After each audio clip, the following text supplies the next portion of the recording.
On the afternoon of May 6th, 2008, a 54-year-old man called Ricky Williams stood on the riverbank casting out his line into the waters of Dismal Creek in western Virginia. Ricky was hoping to get lucky and catch some trout, but he'd been out here fishing for 30 minutes so far and there were no bites. Normally, Ricky wouldn't care because he loved just fishing for hours and hours at a time. But today, he and his dog, who was right with him, were really hungry because they'd been out in these woods camping for several weeks now, and their food supply was finally dwindling down to the end. And so if they didn't catch any fish today, they might not eat. Now, for context, where Ricky was fishing, Dismal Creek, despite its bleak name, it was actually a beautiful, secluded spot on top of a mountain that was on the Appalachian Trail. The Appalachian Trail is a very famous 2,200-mile-long trail that runs up and down the east coast of the United States. And why that is relevant is because there's this special code for people that hike on the Appalachian Trail. And the code, which all hikers know, is basically if you come across another hiker on the Appalachian Trail, it is your responsibility to help them if they need help. And it is their responsibility to help you if you need help.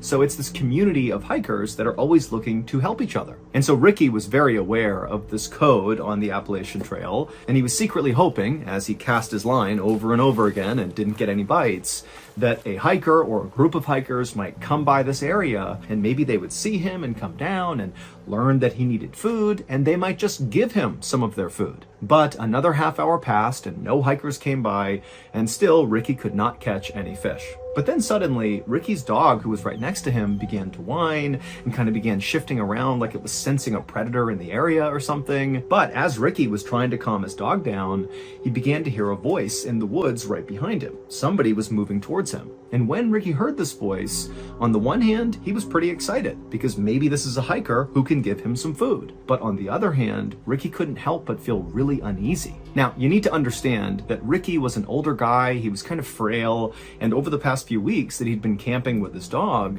as his food supply had run down, he had become skinnier and skinnier and skinnier, and so he really did not pose any sort of threat to anybody. He's like this weak older man. Now, generally speaking, the Appalachian Trail was a very safe place, but over the last few decades, there had actually been several murders that took place on the Appalachian Trail. And in fact, one of those killings took place less than 2 miles away from where Ricky was fishing with his dog. And in that double homicide, a very well-known killer named Randall Lee Smith had stabbed and shot to death 2 hikers. And so while Ricky was really looking for help from fellow hikers, at the same time, he couldn't help but feel somewhat apprehensive. Because again, Ricky was like this small, frail guy, and Ricky was well aware of these murders, and he was well aware of the fact that he was super close to one of the murder sites. And so Ricky was totally on edge as he's listening to this male voice get closer and closer, and then finally, this man in his early 30s steps out from the tree line, and he looks over and he sees Ricky, and for a second, the two men just kind of look at each other, but then this guy just grinned at Ricky and said, "Hey, how you doing?" And immediately Ricky felt relieved because he could tell just from looking at this guy that very likely he was not a threat. The man introduced himself as Scott Johnston, and he told Ricky he was actually camping in the area with a friend of his, and they were out here fishing just like Ricky. And Ricky pretty much immediately said, "Oh, great, nice to meet you. Do you have any food for me?"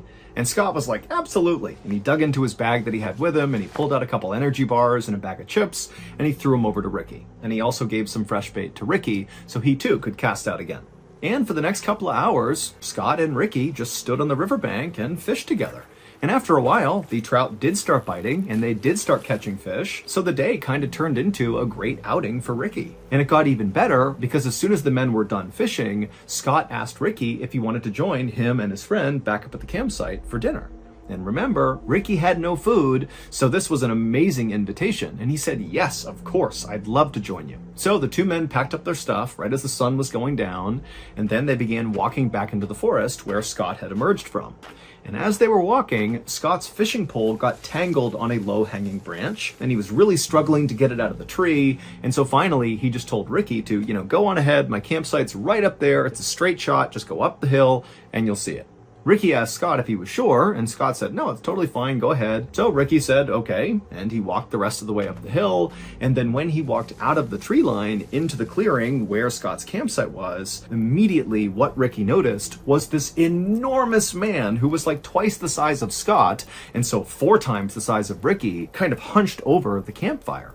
And this huge man, who presumably was Scott's friend, he heard Ricky walk into the circle, and remember, it's nighttime and they're kind of in the middle of nowhere, and so this guy, he turns his head around and sees this strange man just standing there, and Scott's nowhere to be found, and so this guy, he grabs a club, like a piece of wood, and he looks at Ricky kind of menacingly, like, what are you doing here? And Ricky, who was so caught off guard by just how big this guy was, he put his hands up and he said, I'm so sorry, Scott sent me up here, I don't know if this is the right site, I'm sorry.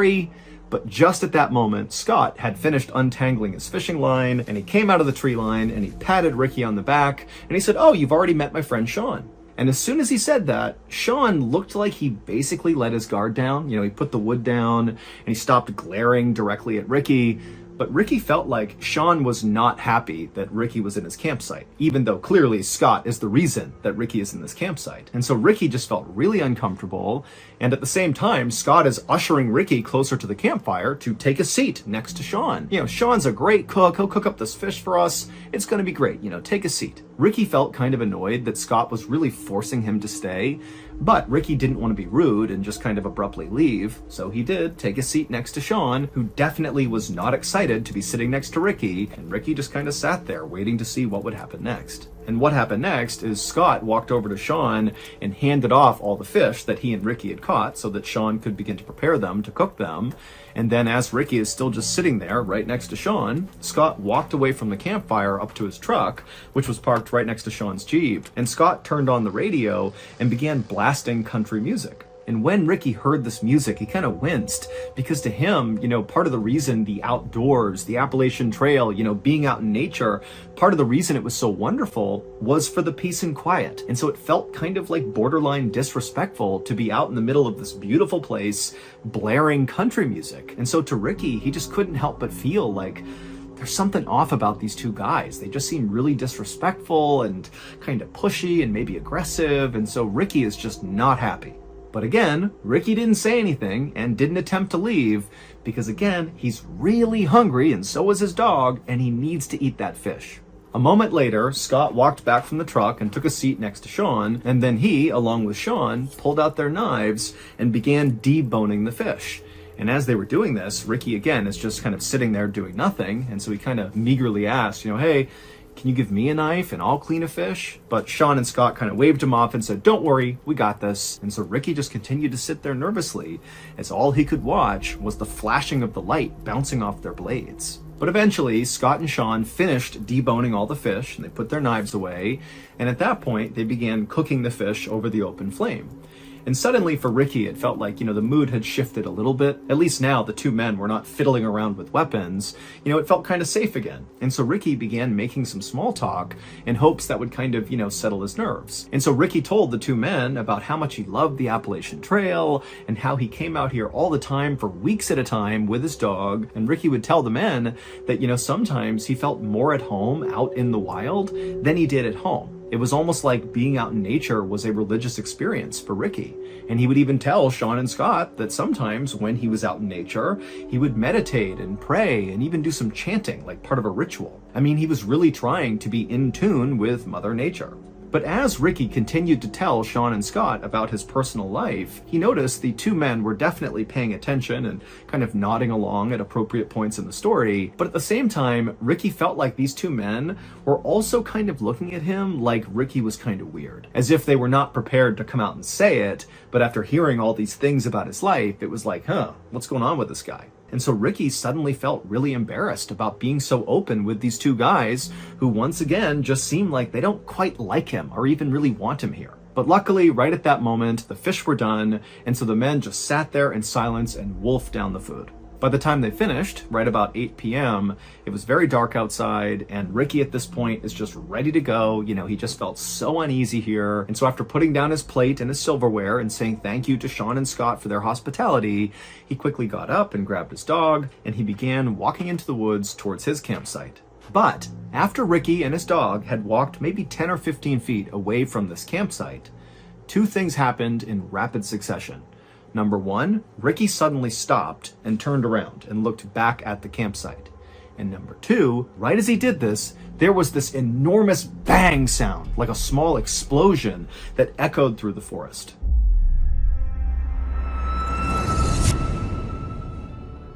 Okay, so if you're not listening to our show called Run Fool, then you are really missing out on a truly special and unique podcast. Now, it's technically a horror podcast, but honestly, it's so much more. Every episode is a fresh take on terrifying lore, like a modern ghost story wrapped up in a tightly spun narrative. Also, remember, Run Fool is a Ballin Studios podcast, which means there's always going to be a big plot twist or reveal at the end. Rodney Barnes is the iconic host of Run Fool, and every story he tells on there, it feels like this fully immersive horror movie. Also, the sound design on this show is like expert level. Barnes really knows what he's doing. Even if you never watch the show, you should tune in just for a second, at least once, just to hear Barnes's radio voice. It is like the best, most soothing voice I think I've ever heard. So if Run Fool feels like a show you might like, go run and follow the show and start listening. Also, be sure you stick around till the end of today's video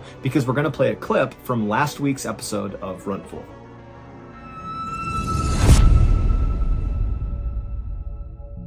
About 30 minutes later, and about 4 miles away from where Ricky and Sean and Scott had been, there were these two women who were in their house eating dinner when they heard the sudden frantic knocking on their front door. Now, these women live in a very isolated part of the country, and so the women were very concerned. One of them rushed over to the phone just to be ready to call the police, while the other very carefully made their way towards the front of the house, and they kind of peered out the window, but they couldn't see anything outside. It was too dark, and so they went to their door, which was still getting pounded on by whoever was out there, and the woman, she unlocked the door, and she opened it just a crack, and what she saw nearly made her faint. There was a man standing on her porch who was absolutely covered in blood, as if he had been fully submerged in a tank of blood. I mean, he is all red. And the man had his hand over his neck. And the woman who opened the door, she looked at him and she saw that there was this rhythmic pulsing of blood pumping out of his neck that was in time with his heart. This man is clearly bleeding to death. And so the woman, she screamed for the other woman to please call 911. We have someone who's dying here. And so she began calling 911. And then the man on the porch just said, please help me. And then he said something about Dismal Creek. And then he collapsed. And this was so shocking for the woman who had opened the door that she just stood there staring, having no idea what to do. But then she happened to look up and she noticed there was a Jeep that was idling out on the road in front of her house that she hadn't even registered until now. And so either this guy got dropped off or he drove that Jeep. But before she could even begin to understand what had just happened, an ambulance and a whole bunch of police cars came screaming up and parked in front of her house. And then the medics got out, they rushed up, and they grabbed the bleeding man, and they put him in the ambulance, and they rushed him off. Meanwhile, not far from the house, police officers were speeding towards Dismal Creek because when the women called 911, they said, this guy who's shown up on the porch bleeding said something about Dismal Creek, but they had no idea what it was about. And so instead of trying to wait to figure out what was even going on, police had basically said, let's just go to Dismal Creek and look around and see if we can figure out, why someone would leave that area and show up at this house covered in blood. But as the police were making their way up this winding mountain road, they saw a truck bombing down the road coming straight at them. And the truck, they initially hit their brakes and did kind of attempt to get out of the way of the police cars. But after this truck had basically come to a stop, the driver of the truck just hit the gas all over again, and they veered wildly off the side of the road into an embankment, and they crashed and flipped several times and then came to a stop. And the police officers who had veered to the side of the road to avoid getting hit by this truck, they just watched this happen and they couldn't understand why the driver had gunned it again after stopping and then seemingly intentionally drove off the road. It almost seemed like the driver was trying to crash. And so the police, they got out of their car and they approached the wrecked truck with their guns drawn. But when they looked into the vehicle, they saw there was a single occupant, the driver, and he was still somehow alive. So the police police got him out of the vehicle and they called an ambulance, but they actually sent an officer with the ambulance to escort them because the police were actually pretty suspicious of this truck driver. Because remember, they were going up that road to get to Dismal Creek to see what had happened there that would lead to another man showing up on somebody's doorstep in the middle of the night covered in blood. And now they have this truck driver who looks like he's speeding away from Dismal Creek, who crashes his truck. I mean, there was no clear connection between the truck crash and the bloody guy, but the police were suspicious that they had to be connected.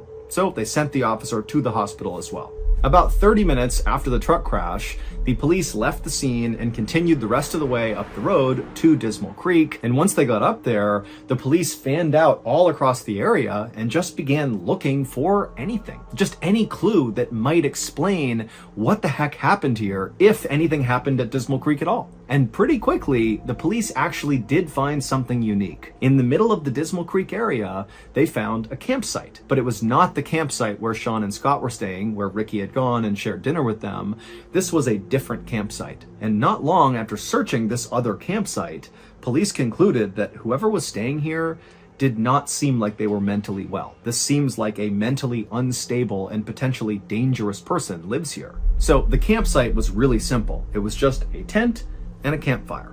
But when the police lifted up the flap and looked inside the tent, they found a collection of 30 knives along with a police scanner that basically picked up police radio chatter in the area, so you could listen to a scanner and basically know what the police were doing in your area. There were also all these weird piles of clothing. Some were for kids, some were for adults, some were for men, some were for women. There were piles of eyeglasses, and there were 8 pairs of women's underwear. And then also there was a map of the Appalachian Trail inside of this tent, and all over this map along the trail were all these spots that were circled, but there was no information about what these circles meant. However, one of the places that was circled was Dismal Creek. And then next to the map was a radio, and inside the radio was a cassette. And so the police just hit play, and immediately what they heard totally creeped them out, because the tape sounded like some kind of satanic ritual.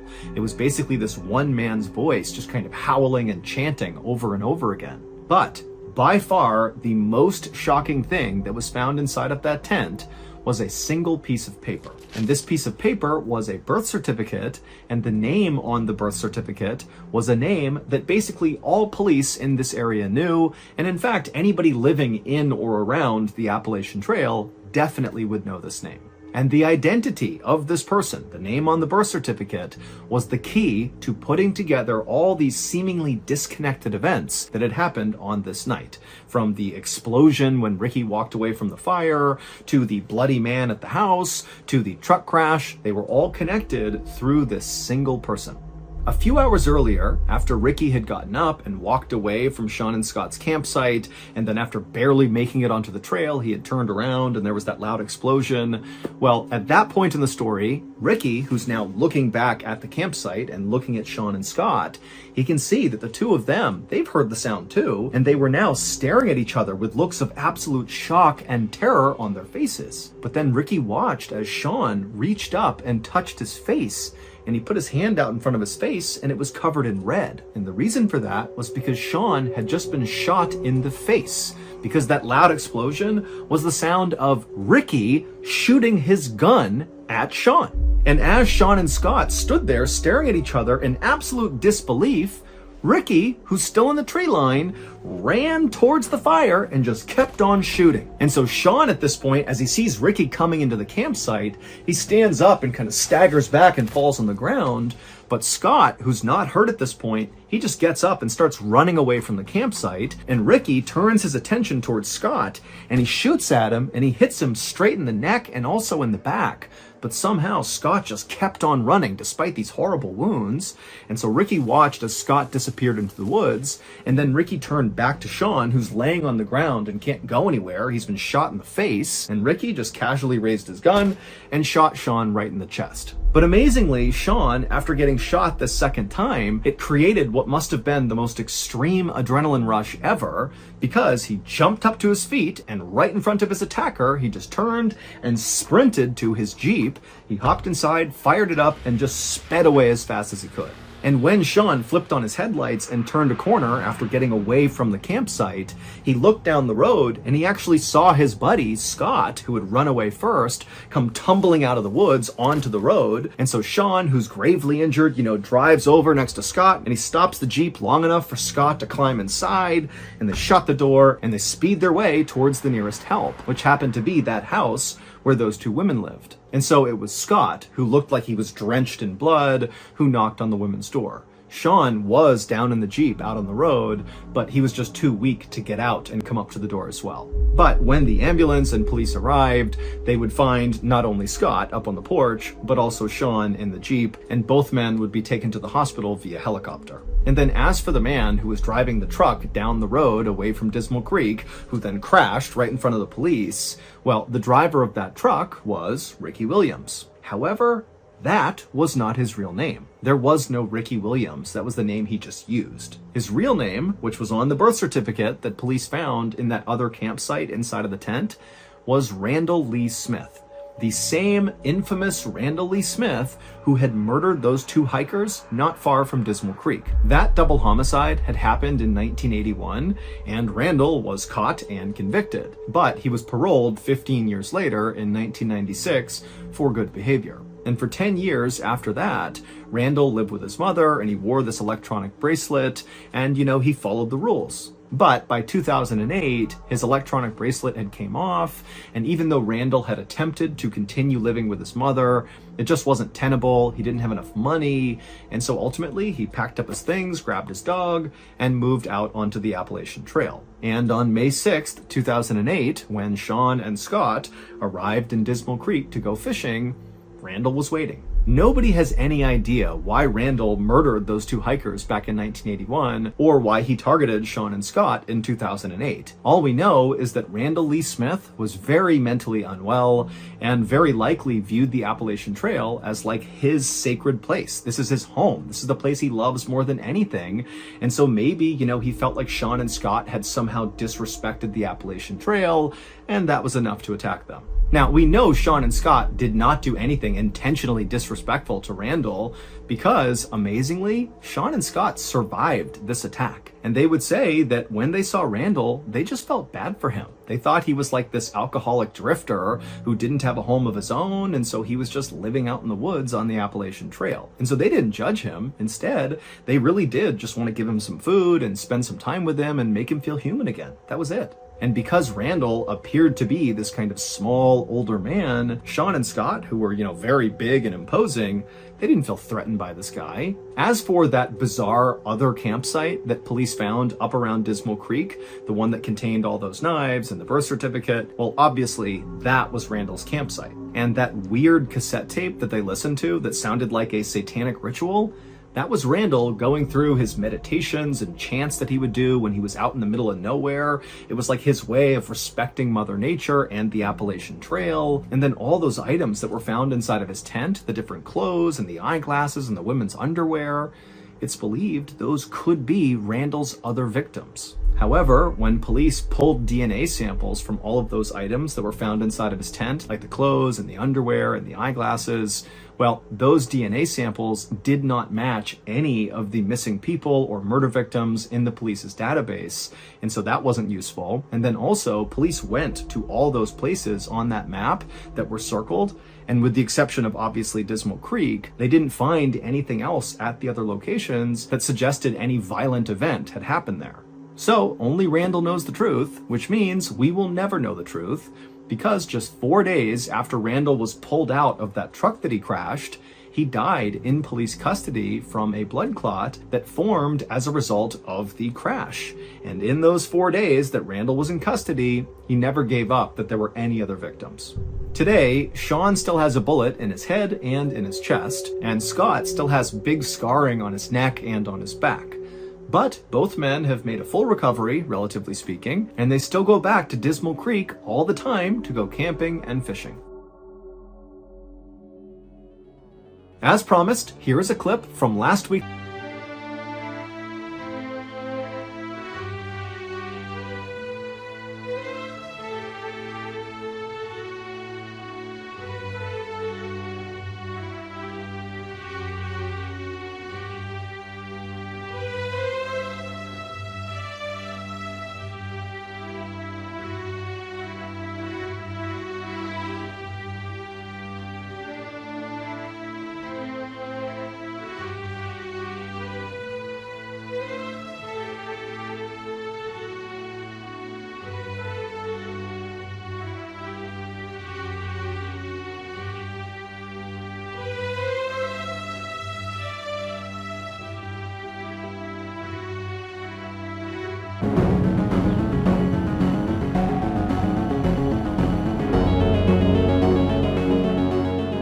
Just after midnight on June 17th, 1939, a crowd of people began to form outside of this unremarkable building in Versailles, which is a city in France. The atmosphere in this crowd was electric. They all knew why they were there. They knew what they were about to see, but even still, there was a lot of nervous anticipation. And so as such, some people were coping with these nerves by drinking alcohol and trying to laugh and have a good time, while others were much more subdued and were trying to be respectful about what they were about to witness. Between 1 and 2 a.m., the doors of this unremarkable building opened up, and a group of men dressed in the same dark uniforms came out and didn't say a word to the crowd, and the crowd immediately went silent and began to back away from them. And this group of men, they walked right out in front of this building, and they had lumber and they had tools with them, and they began constructing this kind of strange wooden structure. And so the crowd, they wanted to get up close to see what these guys were doing, but at the same time, they didn't want to get too close. And so as the crowd formed a sort of half moon around these men that were doing the constructing were moving so seamlessly, like all of them had built this structure dozens of times before, and it was just muscle memory. And so by about 3 a.m., this structure was built, and they placed this large basket next to the structure, and then these men packed up their tools and the remaining pieces of lumber, and they turned around and they went right back inside the doors into the building and were gone. At this point, the crowd had become quite sizable outside of this building, and they were growing kind of restless because they knew now that this structure was built that the next time those doors open, the show is really going to start. The spectacle they are all there for, it's about to happen. And the crowd all knew that this event couldn't happen if the sun was up, because if the sun was up and the area was well lit, the press would be able to take pictures and film it, and that's not what officials wanted. They wanted this to happen in the darkness. But for whatever reason, things seemed to be getting delayed inside of this building. And so the crowd was just getting more and more restless. People are getting more and more drunk, and they're getting louder and more disruptive and boisterous. And then around 4:45 a.m., the sun had come up. And so the press was out in full force with their cameras trained at the doors of this building. And so the crowd really at this point is not actually expecting this event to take place, because at this point, it just seems totally unlikely. But at 4:50 a.m., those doors swung open, and standing in the threshold was 31-year-old Eugene Weidman, who was a convicted serial killer. His arms were tied behind his back, and the collar of his white shirt had been tucked down inside because they needed his neck to be free and clear because he was about to be beheaded. So the two guards on either side of Eugene, they pulled him forward out towards the crowd so the executioners behind him, who were dressed all in black, could filter out and take up positions alongside the guillotine, which is that wooden structure that had been built earlier in the morning. And so as Eugene is being brought out towards the crowd and everything is getting set up for his execution, the crowd went wild. They were shrieking and howling and laughing and pointing and booing and just generally being completely rambunctious and totally bloodthirsty. Eugene kept his head down. He did not want to look at the crowd, and he did not want to look at the guillotine. And so eventually the two guards turned him and walked him directly towards the base of the guillotine, at which point the executioners that had taken up their positions around this device, they grabbed him and slid him forward so he was on his stomach on top of this wooden platform, the guillotine, and they slid him forward until his head poked through this opening at the very far end, at which point his neck was positioned right under this huge blade that was dangling right above him, and his head was positioned over a metal bucket on the ground, which he would be looking directly at. At this point, the crowd was at a fever pitch, and one of the executioners pulled a lever, the blade came soaring down, and it removed his head fell into the bin, and the executioners pushed his torso into the basket that had been placed out there earlier, and then the executioners and the prison guards, they gathered up Eugene's body parts and went right back inside of the building, which was a prison. At this point, the crowd was cheering and going wild, and they ran up and began dabbing their scarves and their handkerchiefs in Eugene's blood, which was on the ground, as a sort of souvenir from having been at this execution. And of course, because the sun had been out for this entire spectacle, all of this had been captured on film. And so later that day, and for the next couple of days, the headlines all over France were about this bloodthirsty crowd that was cheering as this man was beheaded, and it just overall made France look really, really bad. And so French leaders decided that from that point forward, they could no longer do any more public executions. So the guillotine would continue to to get used for decades beyond this point, but it was all behind closed doors. Also, random fact about being beheaded by a guillotine: your head, after it's been separated from your body, stays conscious for about 10 to 12 seconds, so they say. And apparently there's been lots of cases where the executioner, after the condemned has had their head removed, will yell the name of the person who has just had their head removed, and that person's head will look over at the person calling to them and will blink or try to mouth words for several seconds before the lack of oxygen kills the brain and then the head is no longer conscious. Here are some of the more notable pictures that were used in the media from Eugene Weidmann's execution.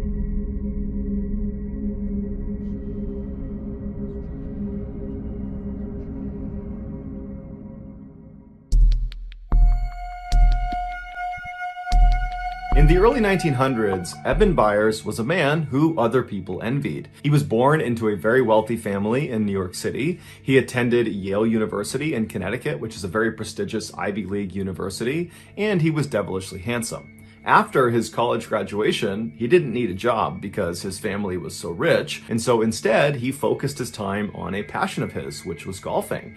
And in time, he became this world-class golfer, going so far as to win the 1906 U.S. Amateur Tournament, which is the biggest amateur golf tournament in the world that most of the winners go on to become professional golfers. And so Eben most likely would have followed that path and become a pro golfer had his father not just handed over the very successful metalworking business that he started that made his family wealthy in the first place. And so Eben stopped his golf career and became the chairman of this incredibly successful company. And so overnight, he basically went from being just rich to being uber rich, making more money than he could possibly spend. But Eben did attempt to spend his money. He pretty much immediately began buying up luxury properties all over the country. He bought horse racing stables in the United Kingdom and in America, and he bought an entire luxury box at Forbes Field, which is where the Pittsburgh Pirates professional baseball team used to play. And so in addition to owning all these incredible things, Eben also, through his role as chairman of this company, began connecting with and befriending very powerful and influential people like the founders and executives at the Coca-Cola Company. And so all in all, Eben's life was really going quite well until 1927. That year, Eben was 47 years old, and he took some time off from gallivanting around the world and rubbing shoulders with famous people to go catch a football game at his alma mater at Yale University. So he hops on a train, he rides to Connecticut, he watches this game, and then afterwards he gets back on the train to head back to Pittsburgh. And this is a very long ride. It's over 12 hours long. And so Eben naturally bought a first-class ticket, and so he was inside of a train car that had bunk beds for passengers to sleep on during the ride. And so Eben climbed into a top bunk and he fell asleep. A few hours later, after the train is well on its way to Pittsburgh, Eben, in his sleep, manages to roll to the side of the bed and actually falls out of his bed onto the ground. He lands hard on his left side, it wakes him up, and as he stands up, he thinks he's okay, but then he feels this shooting pain in his left arm. So he's moving his arm around, he's not really sure what's wrong with it, but he's hoping it's just some bruising, and so he decides to get back into his bunk and just go back to sleep. And so he manages to fall asleep despite the pain, and then when they roll into the station in Pittsburgh several hours later, he wakes up and right away he feels that pain in his left arm. And so after getting off the train and going back to his house and dropping off his luggage, he went right to his physical therapist's office to ask him if there was anything he could do to help with the pain in his arm. And so the physical therapist examines Eben's shoulder and determines that, there's no structural damage to his arm, but obviously Eben is in pain. And so he says, look, there's a new product that came online that's quite expensive, but since you're a man of means, maybe it's something you want to consider. It's called Radithor, and it's supposed to dull aches and pains, and it's supposed to give you this huge boost of energy. And so, maybe you want to try that. And so Eben was really excited at the notion of taking this new health tonic and said, yeah, let's do it. And so his physical therapist wrote him a prescription for Radithor. Eben took the prescription and he went to the drugstore. He picked up a half-ounce bottle of this liquid. He went back to his house and, as prescribed, he drank a very small spoonful of this liquid. And right away, he felt this surge of energy. The pain in his arm started to fade. All the things this health tonic claimed to be able to do, it was doing. And so over the next couple of days, Eben Eben very diligently every day took the prescribed amount, a very small spoonful of this Radithor, and every day he felt better and better and better. Not just the pain in his arm, but overall he felt happier, he felt fitter, he felt alive, and he was attributing all those feelings to this miracle tonic.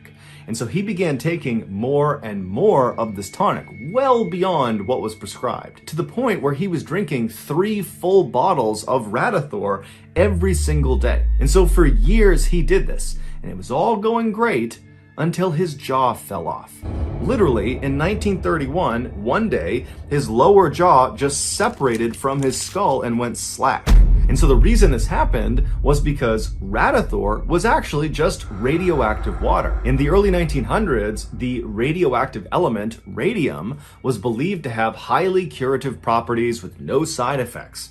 And so naturally, at the time, dozens of health products were created with radium being their main ingredient. And Radithor was one of those products. It was literally just water and radium. And so after consuming over 1,400 bottles of Radithor over a 3-year period, Eben's body was finally just starting to disintegrate from the inside out. After he had his jaw surgically removed, along with large portions of his upper jaw, the rest of his body also just began to crumble.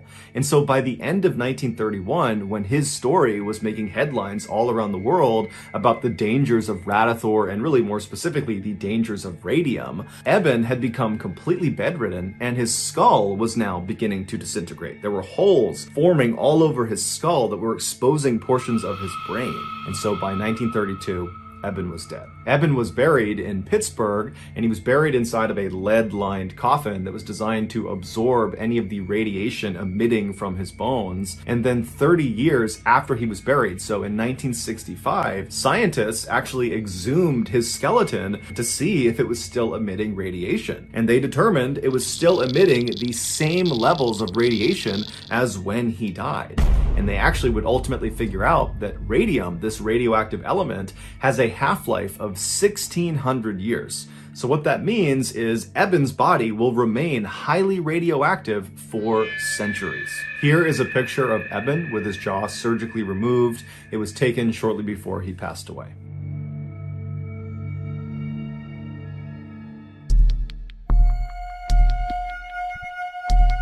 There is still some debate about what exactly happened in this story that I'm about to share with you. And so for transparency, in this video, I am going to rely on the narrative that was presented in court by the defendant.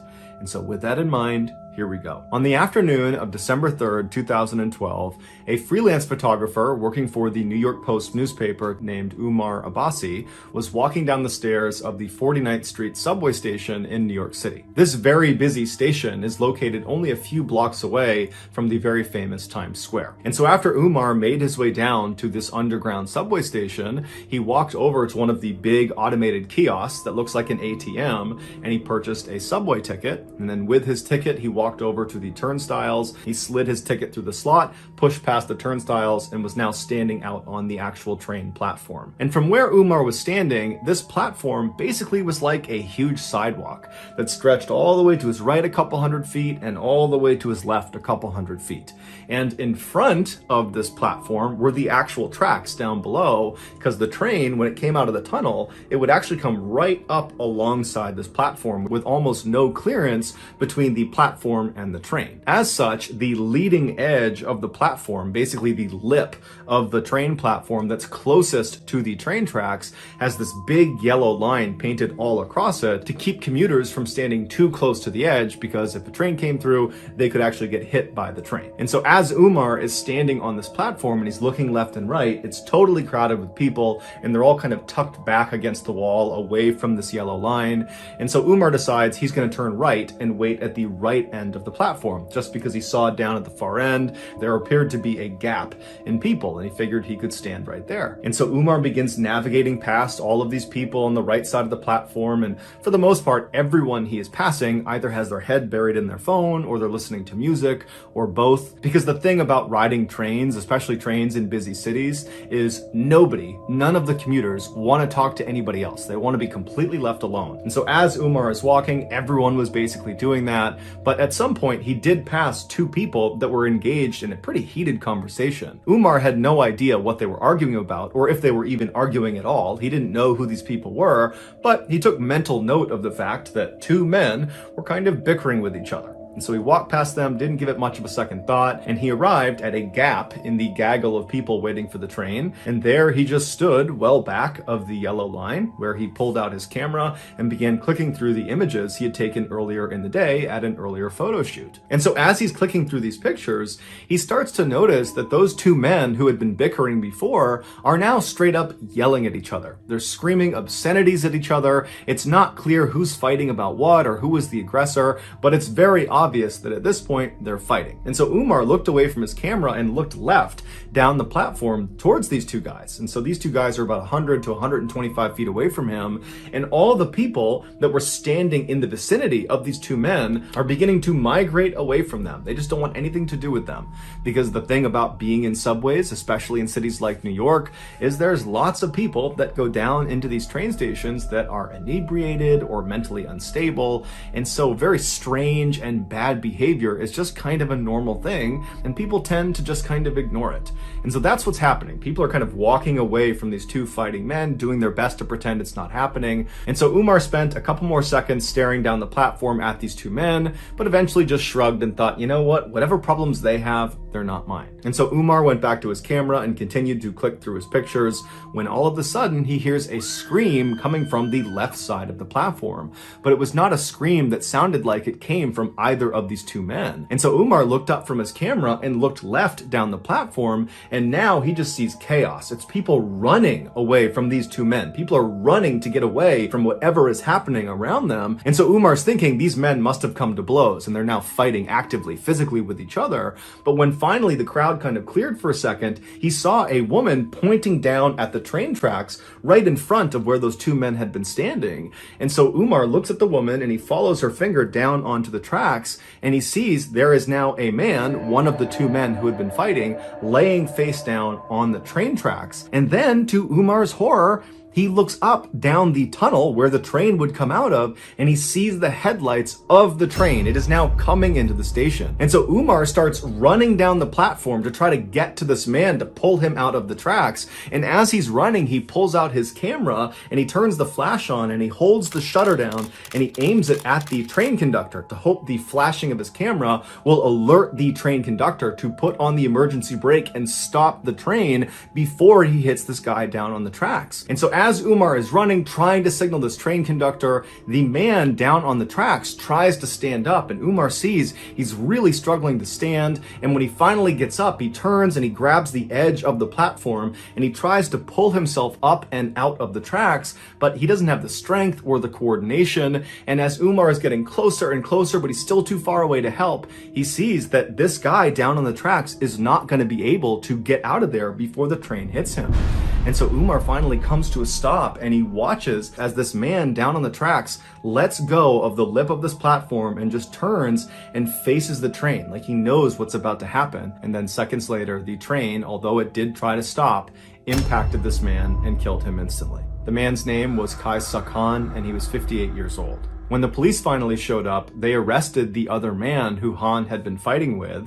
He was a 30-year-old named Naeem Davis, and Davis would actually tell police that he had been fighting with Han and he had pushed him onto the tracks, but it was in self-defense. However, that self-defense story didn't stop him from being charged with murder. While Davis sat in jail waiting for his trial, the media and the public at large had already come to the conclusion that Davis was guilty. And this was due in large part to a particular picture. As Umar was running down the platform, holding up his camera, holding the flash down, trying to flag the train conductor to get him to stop, Umar was also taking dozens and dozens of pictures.